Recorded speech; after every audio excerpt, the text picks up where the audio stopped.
بسم اللہ الرحمن الرحیم۔ السلام علیکم۔ میں نے سوچا کیوں نہ قرآن کو کچھ تھوڑا سمجھ کے پڑھا جائے، دیکھا جائے اس میں اللہ تعالیٰ ہم سے کیا باتیں کر رہے ہیں۔ بیسیکلی میں یہ لیسنز کہہ لیں یا پھر آڈیوز کہہ لیں یا جو بھی کہہ لیں، میں اپنے پاپا کے لیے کرنا چاہتی ہوں کہ کچھ وہ پریشان رہتے ہیں حالات سے، معاملات سے، تو اللہ تعالیٰ کے الفاظ ان کے دل کو کچھ سکون دیں گے انشاءاللہ۔ اللہ ان کے لیے راستہ نکالے گا۔ تو آپ جو بھی یہ آڈیو سن رہے ہیں، اگر آپ کو اس سے کوئی بھی فائدہ ہو تو میرے ماما پاپا کو اپنی دعا میں ضرور یاد رکھیے گا۔ سب سے پہلے تو کتنا اللہ کا شکر ہے کہ قرآن کے بارے میں ہم بات کر رہے ہیں، قرآن کو ہم پڑھ رہے ہیں۔ کتنی بڑی نعمت ہے یہ اللہ کی۔ قرآن اللہ کے آخری نبی پہ اترنے والی کتاب، اللہ کے اپنے الفاظ، اللہ اور اللہ کے نبی کے درمیان کی گفتگو، اور ہم لوگوں کو اللہ نے قرآن پڑھنے میں چن لیا، یا ہمیں اتنی توفیق دے دی کہ ہم قرآن کے بارے میں بات کر رہے ہیں، ہم قرآن کے بارے میں سن رہے ہیں۔ یہ کتنی بڑی بات ہے۔ امیجن کریں کبھی اپنے آس پاس کتنے ہی لوگ ہیں جو پہلے ہمارے درمیان میں تھے، ہمارے ساتھ چلتے پھرتے تھے، اٹھتے بیٹھتے تھے، کھاتے پیتے تھے، وہ دنیا سے چلے گئے ہیں، مٹی کے نیچے ہیں۔ وہ چاہیں بھی تو اب قرآن نہیں پڑھ سکتے، اب قرآن نہیں سن سکتے، لیکن اللہ نے ہمیں ابھی تک زندہ رکھا ہوا ہے۔ اللہ ہمیں ابھی تک مہلت دے رہا ہے، اور سب سے بڑی بات یہ کہ وہ ہمیں توفیق دے رہا ہے کہ ہم قرآن کے بارے میں بات کر سکتے ہیں۔ یار کتنی بڑی بات ہے یہ، کتنی بڑی بات ہے۔ اللہ کے سارے احسان ایک طرف اور یہ احسان ایک طرف کہ اس نے ہمیں مسلمان بنایا، اللہ نے اپنے نبی کا امتی بنایا۔ دیکھو امتیں اور بھی تھی نا، وہ بھی تو مسلمان ہی تھے۔ مسلمان کون ہوتا ہے؟ مسلمان کوئی وہ نہیں ہوتا ہے جو اسلام پہ ہوتا ہے، بلکہ مسلمان اس کو کہتے ہیں جو اللہ کی مانتا ہے۔ تو وہ بھی تو اللہ کی مانتے تھے نا، اللہ کو ماننے والے لوگ تھے پہلی امتیں بھی۔ تو اگر ہم ان امتوں میں سے ہو جاتے ہیں تو ہو سکتے تھے۔ ہم نے تو نہیں اللہ سے آرڈر پہ بنوایا کہ اللہ ہم نے آخری نبی صلی اللہ علیہ وسلم کی امت میں ہی جانا ہے، پھر بھی اللہ تعالیٰ نے اسی امت میں بھیجا۔ کتنا بڑا احسان۔ پھر اللہ تعالیٰ نے ہمیں قرآن دے دیا، ایسا قرآن جو کہ اللہ تعالیٰ کے الفاظ ہیں، اللہ کے الفاظ۔ یار دیکھو پوری کائنات کو بنانے والا، پوری کائنات کو بنانے والا، ساری دنیا کا، ساری کائنات کا، ساری دنیاؤں کا نظام اس کے ہاتھ میں، اس کے الفاظ ہمیں پڑھنے کو مل رہے ہیں، اس کے الفاظ ہمیں سننے کو مل رہے ہیں۔ کتنا بڑا کرم ہے اس کا، کبھی ہم نے اس کو کرم سمجھا ہی نہیں۔ ہمارے گھروں میں قرآن غلافوں میں سجا کے رکھے ہوئے ہوتے ہیں، ہم نے کبھی امپورٹینس ہی نہیں دی۔ ہمارے موبائل پہ میسیجز آ جاتے ہیں کسی کے، ہم بڑا فوراً بھاگتے ہیں، دیکھتے ہیں کس کا میسیج ہے، کیا کہہ رہا ہے۔ اللہ کا پیغام نہیں پڑھتے کبھی، کبھی کھول کے پڑھا ہی نہیں۔ کیوں نہیں پڑھا؟ تمہارے لیے تو اتارا ہے، تمہاری زندگی کی تو باتیں اس میں۔ کبھی قرآن کو ترجمے سے پڑھ کے دیکھو، سارے سوالوں کے جواب مل جاتے ہیں، ساری الجھنیں سلجھ جاتی ہیں۔ مجھے جب بھی کوئی مسئلہ ہوتا ہے یا پریشانی ہوتی ہے یا کوئی بھی سوال ہوتا ہے جس کے بارے میں مجھے جواب چاہیے ہوتا ہے، میں قرآن کو ترجمے کے ساتھ کہیں سے بھی کھول لیتی ہوں۔ ایپ ہے نا میرے پاس، اس ایپ سے، اور یقین کرو کچھ چند آیات کے بعد مجھے میرے سوالوں کا جواب مل جاتا ہے، مجھے میری الجھنوں کا جواب مل جاتا ہے، کیونکہ یہ اللہ تعالیٰ کی زندہ کتاب ہے، یہ معجزہ ہے، یہ اس کا کلام ہے، اور وہ کلام آپ سے ہی کر رہا ہے۔ جو بھی اس کو پڑھے گا نا، اس کو سچ میں لگے گا کہ قرآن اس سے باتیں کر رہا ہے، قرآن اس سے باتیں کر رہا ہے۔ قرآن کو پڑھ پانا، قرآن کو سیکھ پانا، قرآن کے بارے میں بات کر پانا کتنا اللہ کا کرم ہے۔ اس پہ سب سے پہلے تو ہمیں اللہ کا شکر ادا کرنا چاہیے۔ الحمدللہ، اللہ کا شکر ہے، اللہ کا شکر ہے، اللہ نے ہمیں قرآن پڑھنے والا، سننے والا بنایا، اور اللہ بنائے رکھے۔ سب سے پہلے قرآن پاک کی جو صورت ہے وہ ہے سورہ فاتحہ، اور سورہ فاتحہ کی بھی سب سے جو سٹارٹ ہوتا ہے وہ بسم اللہ سے ہوتا ہے۔ بسم اللہ الرحمن الرحیم، اللہ کے نام سے شروع جو نہایت مہربان رحمت والا ہے، نہایت مہربان رحمت والا۔ اللہ کے نام سے شروع جو نہایت مہربان رحمت والا ہے۔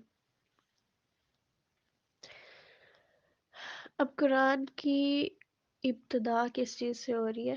اللہ کے نام سے، اور ساتھ اللہ کی خوبیاں بھی بتائی جا رہی ہیں، نہایت مہربان رحمت والا۔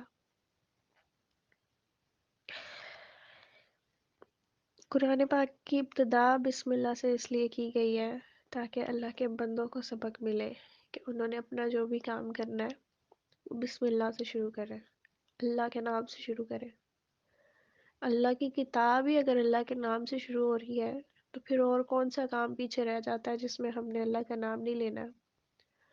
ہاں، گناہ والا کام کرنے سے پہلے اللہ کا نام نہ لو، پھر تو ڈبل گناہ ملے گا، لیکن ہر اچھا کام کرنے سے پہلے اللہ کا نام لے لو، بسم اللہ الرحمن الرحیم پڑھ کے کام شروع کر لو، اللہ کی برکت ہوگی۔ نبی صلی اللہ علیہ وسلم نے بھی فرمایا ہے، حضرت ابو ہریرہ سے روایت ہے، نبی صلی اللہ علیہ وسلم نے فرمایا جس اہم کام کو بسم اللہ سے شروع نہیں کیا جاتا نا وہ کام ادھورا رہ جاتا ہے۔ ہوتا ہے نا، بڑی دفعہ ہم بہت سارے کام شروع کرتے ہیں، کبھی کوئی اسٹوڈنٹس ہوتے ہیں اپنی پڑھائی شروع کرتے ہیں، بیچ میں سبق رہ گیا، یاد نہیں ہوا، کوئی اور کام لگ گئے، نیند آ گئی، کچھ اور ہو گیا، کیوں نہیں ہوا؟ بسم اللہ نہیں پڑھی تھی۔ کام شروع کیا ہے، کوئی کاروبار شروع کیا ہے یا دکان ہی کھولی ہے، دکان پہ بیٹھے ہیں، پراپر گاہک نہیں آئے، کوئی معاملہ بہتر نہیں ہوا، کیوں بھائی؟ بسم اللہ نہیں پڑھی تھی، اللہ کے نام سے شروع تو کیا ہی نہیں، ہم اللہ سے تو برکت مانگتے ہی نہیں۔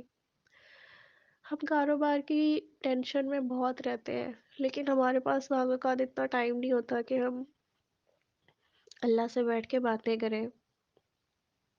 کبھی اگر بڑے لمبے عرصے سے کاروبار خراب چل رہا ہو، رزق میں تنگی آ رہی ہو، تو ذرا تھوڑا پہلے اٹھ جائے نا، 5:30 بجے فجر ہو رہی ہے تو 5 بجے اٹھ جائے، جائیں ایک بار سجدے میں، اسے بولے مولا فیملی ہے میری، سنبھالنی ہے، بے شک تو ہی پالنے والا ہے، لیکن تنگی آ رہی ہے، کھول دے نا، آسانی کر دے، تو نہیں دے گا تو کون دے گا؟ تجھ سے نہیں مانگیں گے تو کس سے مانگیں گے؟ میرے کوئی گناہ ہے اگر جو میرے رزق کے راستے میں رکاوٹ آ رہے ہیں تو ان کو معاف کر دے، لیکن رزق کھول دے، میرا آسانی کر دے۔ منائے اس کو، 1 دن 2 دن 3 دن 4 دن، آپ کی ماں سے زیادہ پیار کرتا ہے آپ کو، مان جائے گا، کھول دے گا، ایسی جگہوں سے دے گا آپ کی سوچ بھی نہیں ہوگی۔ ہمارے پاس ٹائم نہیں ہوتا نا اس کو منانے کا، ہم نے اس چیز کو کبھی اہم ہی نہیں سمجھا۔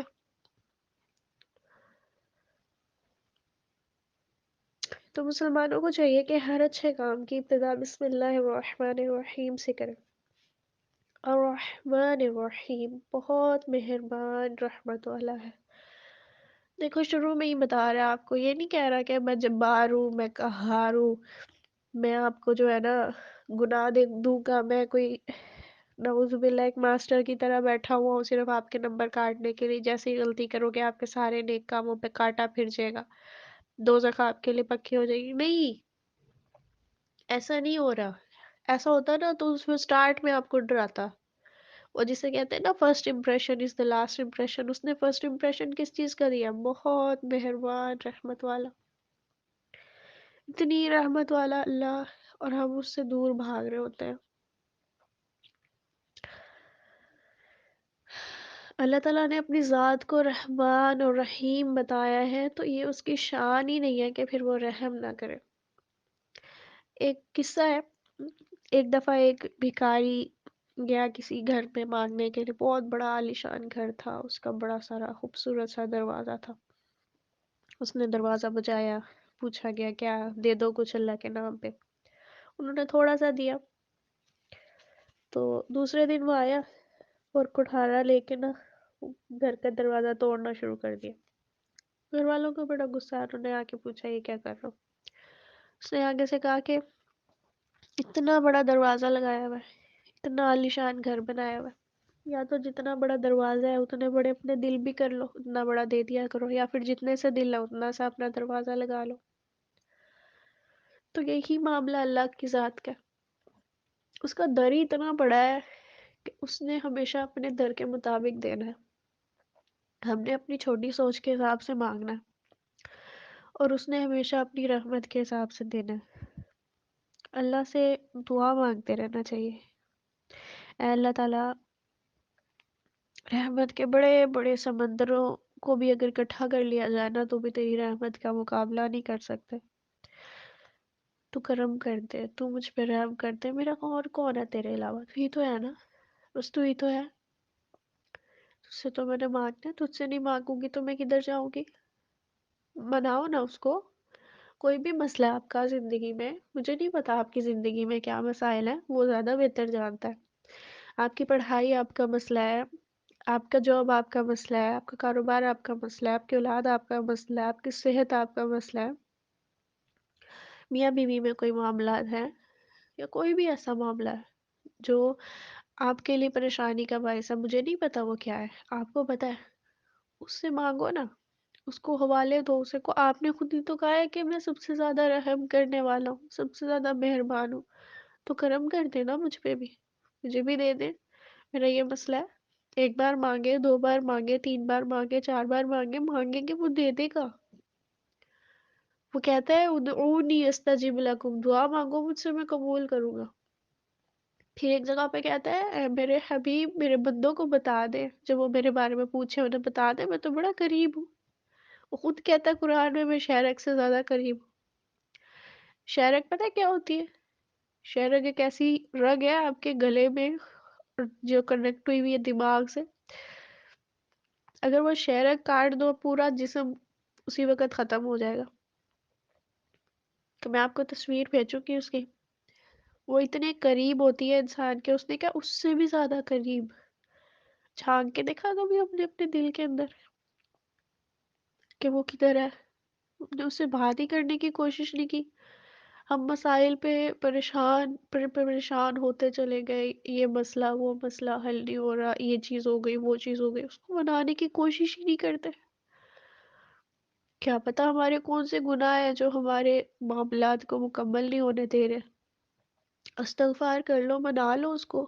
مما پاپا ناراض ہو جاتے ہیں ان کو منا لیتے ہو نا، تو اللہ کو بھی منا لو، اللہ مان جائے گا، تمہارے سارے کام سدھر جائیں گے۔ کسی سے نہیں سدھرنے، وہ اللہ سے ہی سدھرنے، اللہ نہیں سدھارنا ہے۔ اب یہ ہم پہ ہے کہ ہم کتنی دیر کرتے ہیں۔ تو میں اپنی آڈیو کو آج یہیں پہ ختم کرتی ہوں کہ یہ کہہ کر کے سب سے پہلے تو قرآن پڑھنے والے ہیں یا قرآن والی امت والے ہیں اس بات پر اللہ کا شکر ادا کریں۔ دوسرا یہ کہ ہر کام کو بسم اللہ الرحمن الرحیم سے شروع کریں، دکان کھولیں بسم اللہ پڑھ لیں، سودا کرنے لگے بسم اللہ پڑھ لیں، گھر کے کوئی کام کرنے لگے بسم اللہ پڑھ لیں، پڑھائی کرنے لگے بسم اللہ پڑھ لیں، اللہ کو اپنے ساتھ ساتھ رکھا کریں، اور اللہ سے باتیں کیا کریں، جب کوئی مسئلہ ہو اللہ کو بتایا کریں۔ اور تیسری بات یہ کہ وہ اتنا رحمان ہے، اتنا رحیم ہے کہ وہ آپ کو نوازے بغیر رہے گا ہی نہیں، بس آپ نے تھوڑا سا اس کی طرف بڑھنا ہے، اس کو منانا ہے، اس سے دعا کرنی ہے، وہ آسانیاں کرتے گا انشاءاللہ۔ اللہ تعالیٰ آپ کے سارے مسائل کو حل کرے، آپ کی سب دعاؤں کو قبول کرے، آپ کی جتنی آسیں مرادیں وہ پوری کرے، اور آپ کو اپنا قریب کر لے، بہت قریب کر لے، اتنا قریب کر لے کہ پھر آپ کو دنیا کی کوئی چیز نہ ستائے۔ دعا میں یاد رکھیے گا۔ السلام علیکم ورحمۃ اللہ وبرکاتہ۔